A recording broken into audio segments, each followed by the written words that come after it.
যুব সাথী প্রকল্পে মুখ্যমন্ত্রীর ঘোষণায় রায়দিঘিতে যুবকদের উল্লাস। মুখ্যমন্ত্রী মমতা বন্দ্যোপাধ্যায়ের যুব সাথী প্রকল্প নিয়ে বড় ঘোষণা।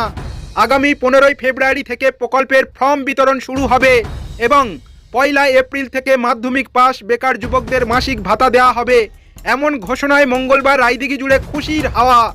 মুখ্যমন্ত্রীর ঘোষণার খবর ছড়িয়ে পড়তেই রায়দিঘি বিধানসভা এলাকার যুবকরা আনন্দে মেতে ওঠে।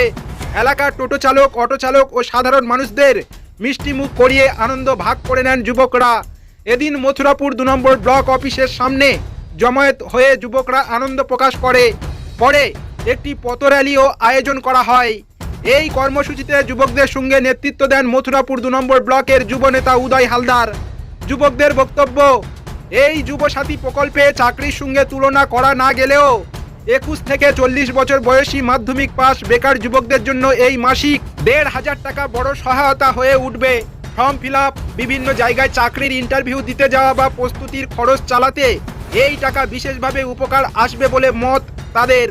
এদিন যুবকরা মুখ্যমন্ত্রী মমতা বন্দ্যোপাধ্যায়কে ধন্যবাদ জানিয়ে বলেন, বেকার যুব সমাজের পাশে দাঁড়িয়ে তিনি আবারও প্রমাণ করলেন যে রাজ্য সরকার যুবকদের ভবিষ্যৎ নিয়ে চিন্তিত। প্রথমত জানাই মাননীয় মুখ্যমন্ত্রী মমতা বন্দ্যোপাধ্যায়কে অসংখ্য ধন্যবাদ। এটা অ্যাকচুয়ালি ভাতা নয়, এটা হচ্ছে আর্থিক সহায়তা, যাতে বেকার যুবকরা আরও আগামী দিনে এগিয়ে যেতে পারে। সেই জন্য এই আর্থিক সহায়তা করেছে মাননীয় মুখ্যমন্ত্রী মমতা বন্দ্যোপাধ্যায়। কিন্তু চাকরি নয়, ভাতা। চাকরি নয়, আমরা এখন একটা ছেলে গ্র্যাজুয়েশন হওয়ার পরে, মাধ্যমিক দেওয়ার পরে আমাদের কাছে বিপুল পরিমাণে আর্থিক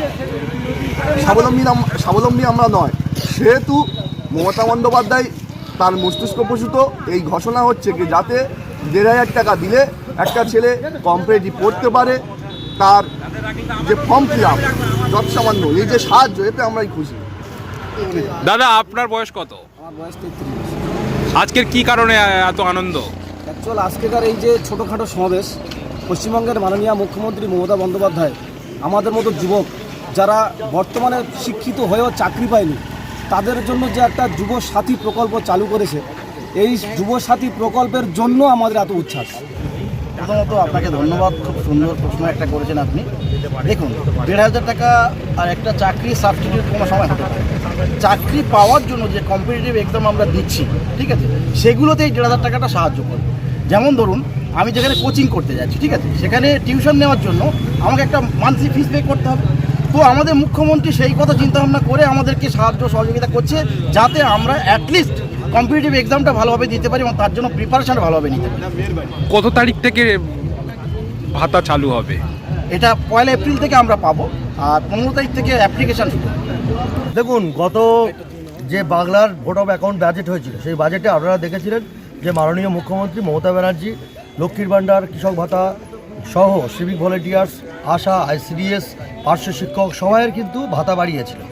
একটা সুন্দর বাজেট ছিল এবং সেই বাজেটেও বলা ছিল যে যারা যুব সাথী, যারা মাধ্যমিক পাশ করে বেকার বসে আছে, তাদের জন্য একটা ভাতা ঘোষণা করেছে 1,500 টাকা করে, যার নাম দিয়েছে মমতা ব্যানার্জি স্বাদের প্রকল্প যুব সাথী।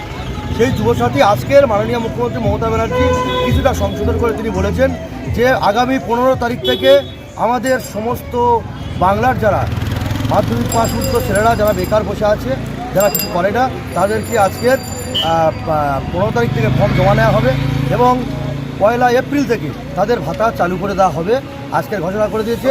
তাই সেই আনন্দে আমাদের সমস্ত যুব ছাত্র যারা আছে তাদেরকে নিয়ে আজকের আমাদের এই ছোট্ট আমাদের মাননীয় মুখ্যমন্ত্রী মমতা বন্দ্যোপাধ্যায়কে আমরা ধন্যবাদ জানাচ্ছি। আমরা মথুরাপুর 2 নম্বর ব্লক এবং রায়দিঘি বিধানসভার পক্ষ থেকে, তাই সবাইকে শুভেচ্ছা জানাচ্ছি। আগামী দিন সবাই 2026-এ মমতা ব্যানার্জির সাথে থেকে তৃণমূল কংগ্রেসের পক্ষে ভোট দিয়ে আগামী দিন 4র্থবারের জন্য মাননীয় মুখ্যমন্ত্রী মমতা ব্যানার্জিকে জয়ী করার জন্য আহ্বান জানিয়ে এবং যুব সম্প্রদায়কে যে উদ্বুদ্ধ করে, যে যুব সমাজকে যে একটা ভালো জায়গায় নিয়ে যাচ্ছে মমতা ব্যানার্জি, সেটাও কিন্তু আজকে তাদের তরফ থেকেও আমরা ধন্যবাদ।